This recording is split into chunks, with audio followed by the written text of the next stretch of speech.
Добър ден, скъпи съграждани, гости на град София! Едва ли има българин, който не усеща тръпка в сърцето.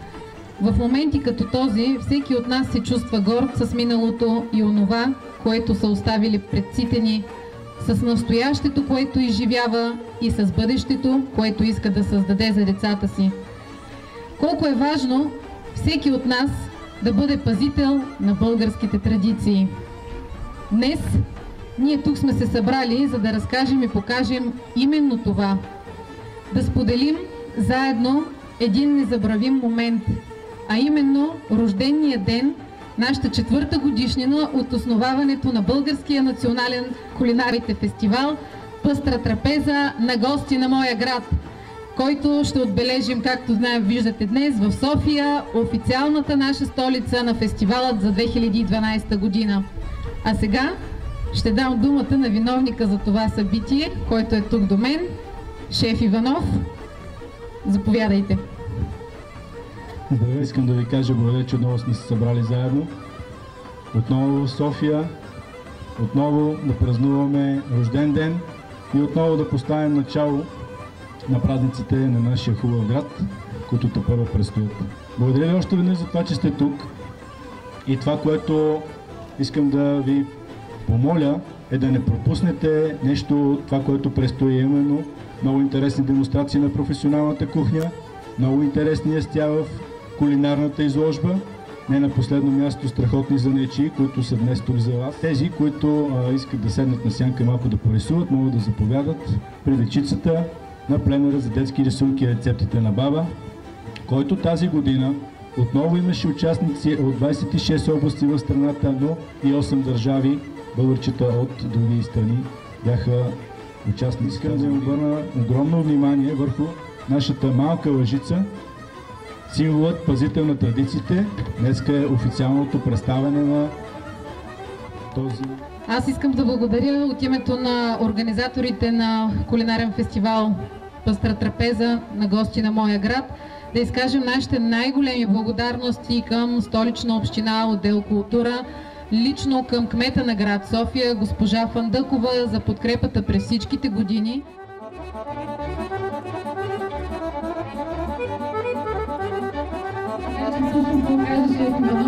Сега само трябва да ми кажете какво предстои да правите в нашата култура.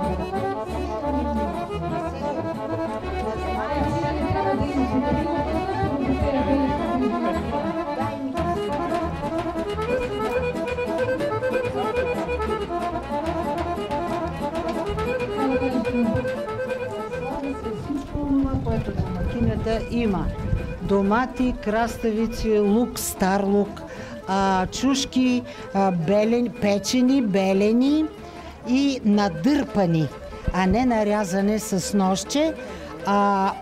Картофи, 2-3 или колкото там решиш, картофи варени, обелени и нарязани. Освен това трябва магданоз и няма май другото, казах всичкото, с олио, как? И толкова след това е вкусно, че няма на къде. Освен това, много се радвам, че сте ме поканили днес, защото по два повода. Първо ще си издам тази рецепта, която е сопотска и всички ще я харесат, като пробват салата.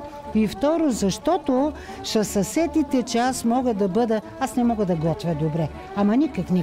И значи, аз съм като шеф на някакво, ако се събереме, как се казва това, като жури, ама председател на такова жури. Извикайте ма, аз да пробвам кое е най-хубавото. Това го умея безкрайно добре. Изложбата от там. Да. Да. Какво? Малко ми е това. Това е малко. Трябва да има фестивал. Да има фестивал. Малко са манчите. Така. Добре.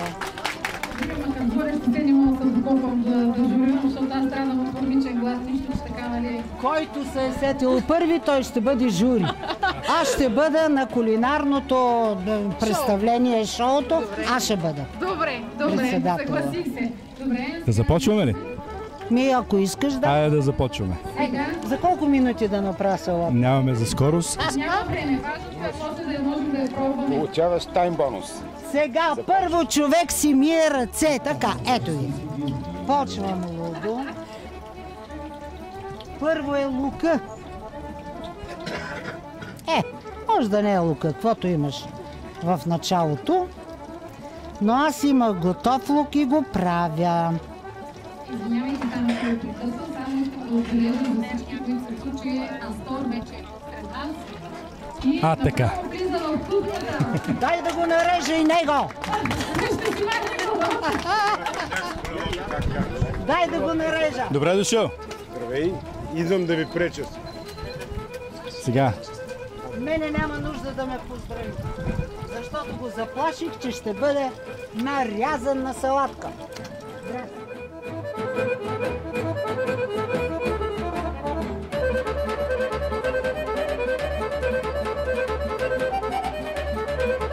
Пъста трапеза на гости на моя град в София за 4-та поредна година и за пореден път тук при мен е един мой приятел, а именно Стойко Дуков.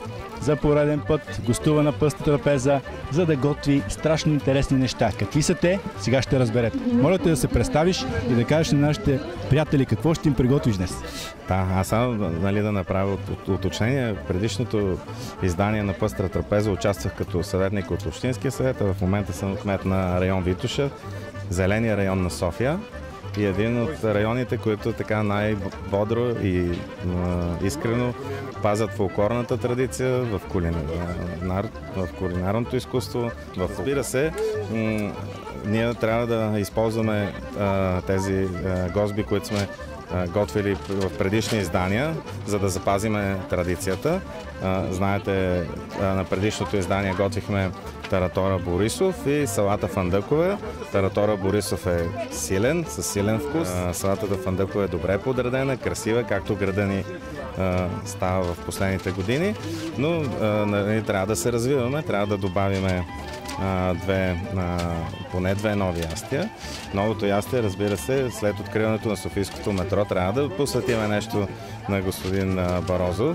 Така че мисля да направим една наистина така хубава каварма Барозо.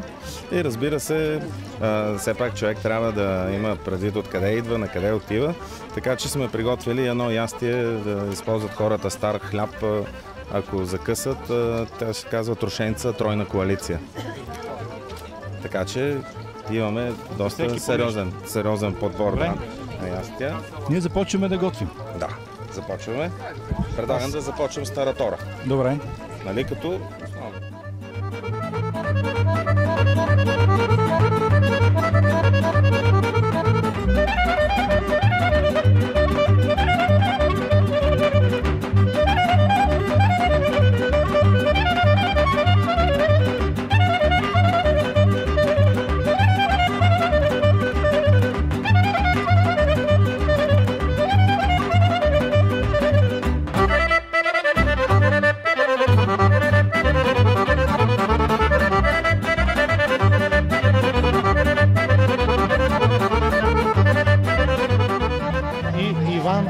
Цветков унгареца. То унгарец. Нали така? Само да ги кажа да не забравя. Иван Цветков и Петър Михалчев. За да не ги объркам. Пъста трапеза на гости на моя град в София за 4-та поредна година. Тук на кухнята виждате, че е доста натоварено, но аз съм дошъл в тази част, където сме се разбрали наши много по-различни гости да представят различни ястия. Петър Михалчев. Здравей! Здрасти! И неговия говорител Иван Цветков, унгареца. Днес, освен българските ястия, които ще се готвят на нашата кухня, ще приготвят и нещо по-различно от далечна Япония. Какво ще бъде то? Предстои да разберете именно от Иван. Заповядайте. Днеска ще готвиме едно окономияки. То е хлебче японско, питка, приготвена от зеле. Ще прекъсна за момент, за да видим какво прави тук скрит отзад Петър. Много ми е интересно да видим какво прави, защото така, нещо крие от нас. Така казах моя говорител, защото да съм свободен, за да мога да приготвя... Да, обаче ние трябва да видим какво се случва. Сега, какво има тук? Значи това е тесто, малко по-редичко, бяло зеле, брашно и вода само. Добре. Бяло зеле, яйцето ще го чукнем накрая с солта. Имаме предварително нарязан пресен лук, джинджифил и микс от чушки. Люти ли са? Не. Добре, има и захар. Има и сол, захар, яйце, другите ингредиенти ги избродих и накрая слагаме свински гърди. Свински гърди. Всичките продукти са тук, а сега може да видите как се правят. Нали така? Нещо пропуснахме ли в технологията? Не. Значи технологията е спазена, само да видим как се прави. Да. Добре, да видим. Да, извинявай, ако обичаш. Хватали. След което се подрежда, аз в случая използвам бекон и стар лук. То е една хубава комбинация. Допълнителната декорация ще бъдат червени чушки, зелени чушки, риган, магданоз, настърган кашкавал и като се запече окончателно се получава една много красива комбинация с едно яйце на очо в средата. Говори. Едноокия Ламинут Крайчовски. Звучи много интересно и те се сливаме. Може да ни приготвите сега тук в нашата кухня? Сега ще ви направя една измислена салата. Това е в памет на един много добър мой приятел, магьосник, при това музикант, Митко от Пловдив. Митко Дреперящия му викаха, така го знаеха. От голям музикант стана магьосник, телепатия. И една вечер ме покани в тях. Много колеги, гости имаше. Огромна маса, претрупана с ядене. Но аз се спрях само на салатата, която сега ще ви направя. Аз малко я измених, много малко. И цяла вечер ядох само това. Сега не знам дали на мен ми хареса или наистина беше хубава. Тези, които пробват, ще си кажат мнението. Аз предполагам, че да. Добре. Мога ли? Да, сега давам. Сега публично да те предизвикам, защото моя ламинут много наподобява пица като принцип и като резултат. Искам да го оцениш и публично те предизвиквам да направим един диспут кулинарен. Добре, но Не е дуел, аз не съм готов за пица. Ще видиш моята сега. Ще я видя. Това, което видях, се оказа, че е много хубаво, защото аз не се съмнявам, че ти можеш да правиш хубави неща. Да почвам ли? Да. Пъста трапеза за четвърта поредна година в София и един магически готвач. Какво ще ни изготви, сега ще видите. Да, аз се абонирам тук, всяка година ще идвам да ви готвя. Имаме много сериозна декларация. Сега, една страхотна салата с едни много... салатата. Много хора говорим заедно. Да си говорили. Моркови, ряпа, бяла ряпа, може и червена голяма. Това е алабаш, мъничко съм оставил. Това е кръвно цвекло. Нали не съм сбъркал? Каквото кажеш. Настъргваме. Всичко това се настъргва. Докато се настъргват тези продукти, аз ще видя какво става от другия край на кухнята. Продължавам от единия край до другия край. Астор каза, че вече е готов с продуктите, да видим как се вкусяват. Значи имахме алабаш, след това е бялата ряпа, моркови и цвекло. Моят съвет е първо да почнете от белите неща, след това морковите, последно това, защото цапа.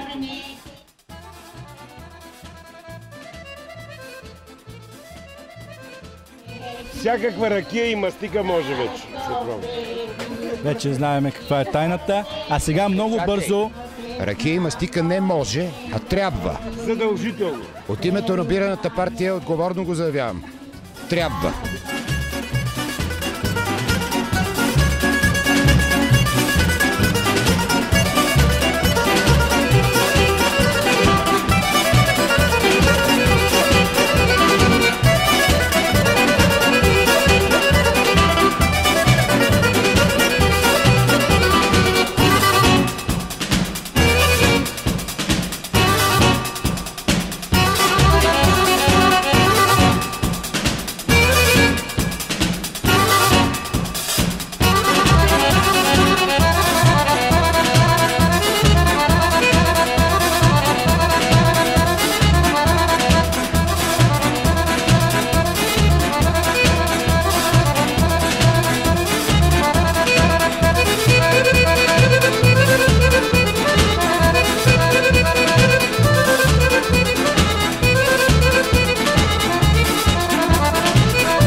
сцената.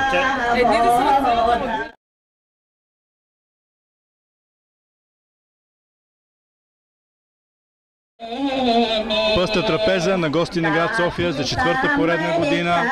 Празника е в разгара си. Аз съм при моите приятели от хлебозавод Елиас в Горубляне. А те, както виждам, са ми приготвили нещо. Какво е това? Това е погача, красива, за сватби, кръщенета и общо взето за хубави поводи.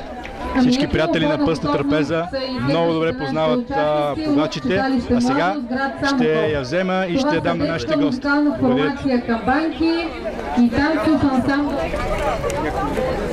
Това е. Ей, тигър, ела тук. Габи! Габи! Айде на баба. Баба тук ще кажа. Искам да направя само едно бързо съобщение. Някой днес се е разсеял много от нашите гости. И така погачата свърши. След като бях при моите приятели от хлебозавод Елиас, сега съм тук при едни младежи, които ме поканиха да опитам ето това с тученица. И аз като човек, който имам представа какво е тученица, беше интересно защо те са решили да ни представят ястия с такива продукти и какво друго са ни представили. Да се обърнем към домакинята първо. Как се казваш? Аз съм Бояна. Ами за тученицата на теб ти беше интересно. Това е един бурен, който ние изхвърляме. Всъщност това не е бурен. Аз знам какво е тученица. Въпросът беше защо решихте да предложите неща с тученици и какво друго сте ни показали. Ами защото хората не знаят, че този бурен, който расте в свята градина, става за ядене и адски полезен. И хората из Европа плащат дими пари за да го ядат. Много е богат на омега-3, на витамин С, на витамин А и Е и е много вкусен. Аз лично си огледам в съсейки на балкона и често си хапвам. А иначе сме решили пюре от грах да ми представи. Това е тученицата с отделно брато и орехи и тези прекрасни доматки на нашите познати от градините на Маскияр. Добре, обаче ти как се казваш? Аз се казвам Боби. А ти какво приготви? Аз какво приготвих? Ами, трябва да гледаме кой това е приготвил. Самосите, салатката, пюрето от грах. Тя се занимава по-често и по-скоро с десертите и с сладките. Боби, а тя е Бояна. Ние сме фудис и скоро отваряме магазин за храна, за подобни продукти, като например тези хубави домати от градината на Вискяр, пресни сирена, въобще български продукти и нещо, което хората, българите са забравили, истинска храна. Българска истинска храна. Да пожелаем успех! Ние продължаваме нашата разходка нататък. Знаете кои сме, имаме секунда.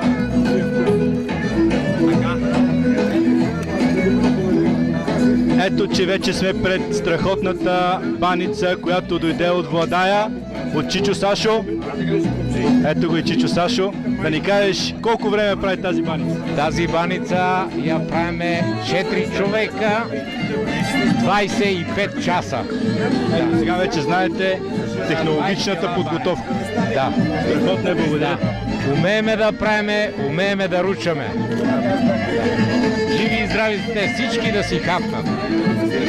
Тук е момента да кажа кой е виновникът тази баница да дойде при нас, а именно сега ще ви представя главният виновник. Как реши да ни изненади с тази баница? Ами, тази баница е едно така от запазените номера на район Витоша. Мисля, че тук е най-подходящото място да я покажем на България и на София. Още веднъж да благодарим на Стойко Дуков от район Витоша за неговия страхотен подарък.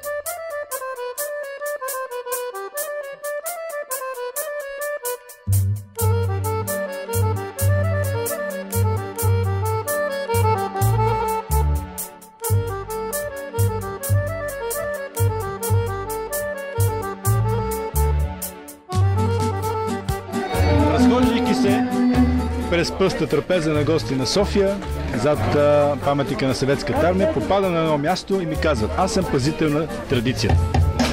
Което значи, че тази мила дама се оставили тук да пази тези вкусоти. Може би от нея няма да разберем кой ги е направил, как ги е направил, Но при всички случаи можем да кажем, че предстои за първи път в България дефиле на дизайнерски торти, което ще бъде ноември месец по време на изложението Сихре, където ще може да видите страхотни 100 метра и половина уникално изглеждащи красиви сватбени торти.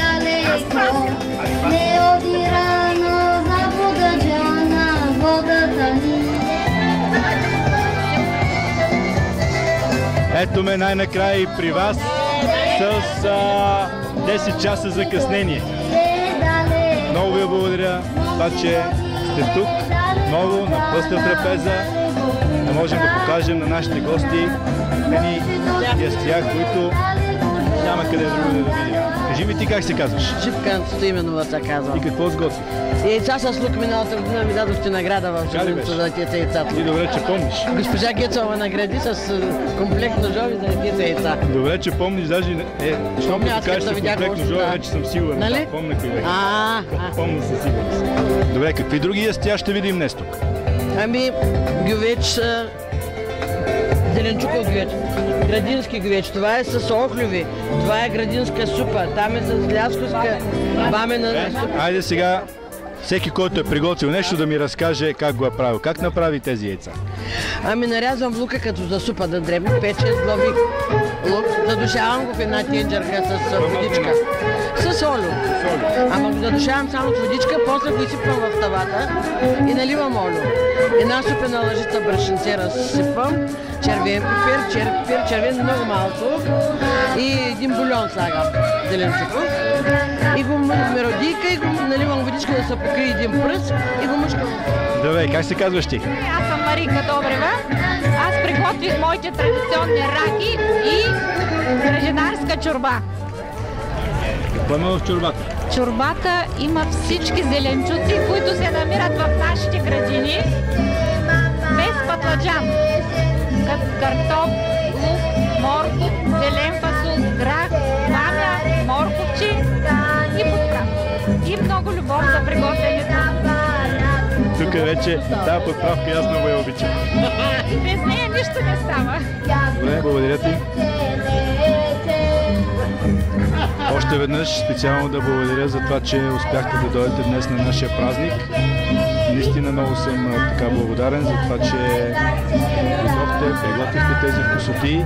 Ти лично какво ни изготви? Значи, аз днеска съм представила една салата, която съм научила от моя чичо и се казва Данколов. Значи Данколов е световно известен борец и е известно, че е родом от село Сенни Габровско, но по него време е контактувал с лясковските градинари горбечии.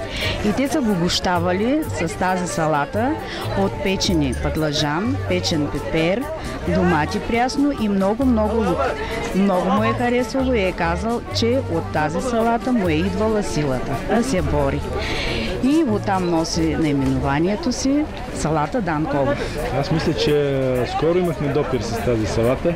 Ами да, ние представихме в Джулюница, сега реших да я представя в град София и съм се представила и още с джулюнска пита 100 пъти бита. Наистина питата е 100 пъти бита. Ние се храним предимно с екологично чиста и здравословна храна и не празно. В нашето село се раждат такива личности като Калоян Махлянов, който е световно известен и който много обича лозови и зелени сърби. С това се задушават, да. Аз по принцип дитика, храни по-добре. Да, така. Ами, това казах, нека колежката и тя да каже. Сега ще видим тя какво ни е приготвила. Да, много работи приготвила, тя е по-млада. Моята разходка през вкусотиите на община Лясковец продължават. Кажи ми как се казваш? Аз се казвам Ганка Димитрова от Козаревеца. Представлявам и читалището, и пенсионерския клуб Здравец, които ни членуваме. Разбрах, че много неща си направила днес. Много неща сме направили, ние сме просто представители на целия клуб и има неща, които ние сме оформят с шарит и се викат. Това е моето произведение, а другото са представени от... Ето видяхте, приятели, как от мястото, което не е много далеч до София, от община Лясковец, от селата Джулюница и Козаревец, дойдоха при нас да ни покажат тези вкусоти. Благодарим отново и до нови срещи! И ние благодарим за поканата и до нови срещи също. Сега, ето тук е момента да кажа, че след различни видове на етапи на обсъждане в община Търново все пак ще има пъстра трапеза на 29 и на 30 септември. Имате възможност пак да заповядате, пак да се съберем. Аз съм сигурен, че там ще стане още по-хубав празник, защото там знаете, че и 2 дни пътите си на ваша територия.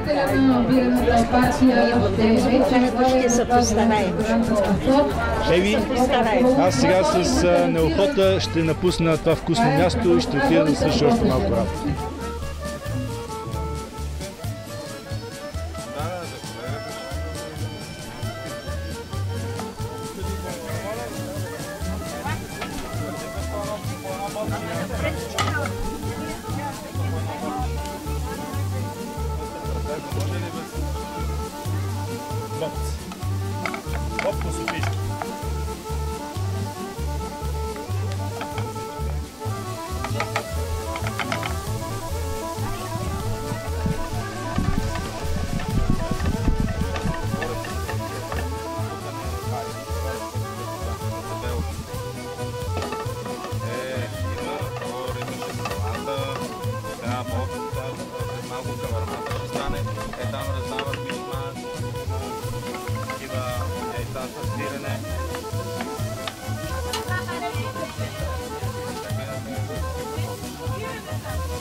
Ето, че дойде време да раздадем наградите на тези, които са си ги заслужили, а именно нашите гости от село Джурулица, от село Козаревец, които представиха община Лясковец днес на пъстра трапеза на гости на град София за 4-та поредна година. Ето има аплодисменти.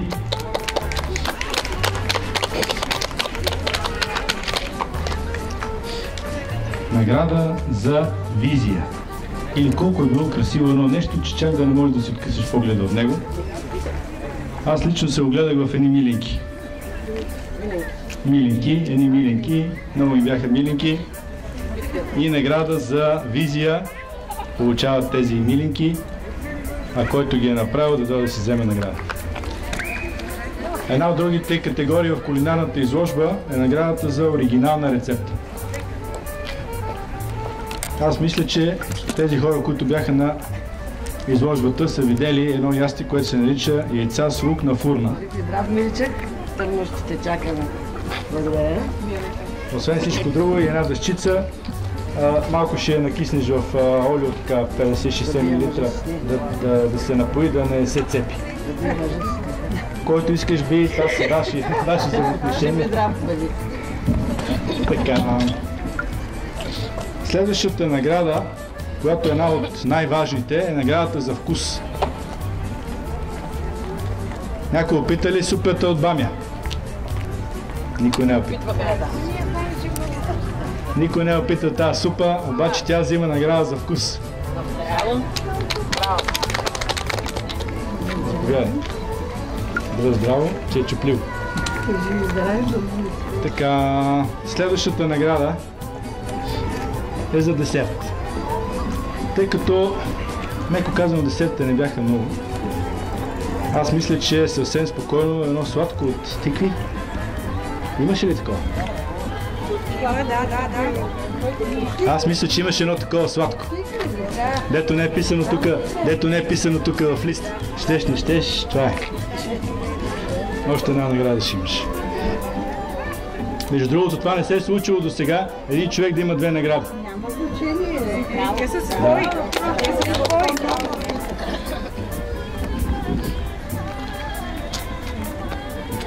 Ако искаш, ти падай на някой друг и така.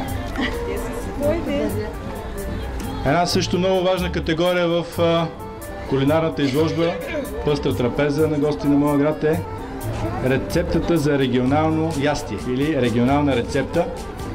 И аз мисля, че охлювите по джулюнски са достойни да спечелят тази награда.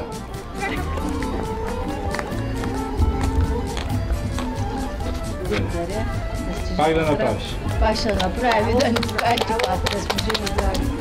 Така, другата категория в кулинарната изложба е етновизия на щанд. Тъй като аз мисля, че тук няма спорове кой е победител в тази категория. Село Джулюлица, носител на наградата за етновизия за щанд за гостуването си в София, за тази красота, която бяха направили. И още веднъж благодаря за вашето гостуване.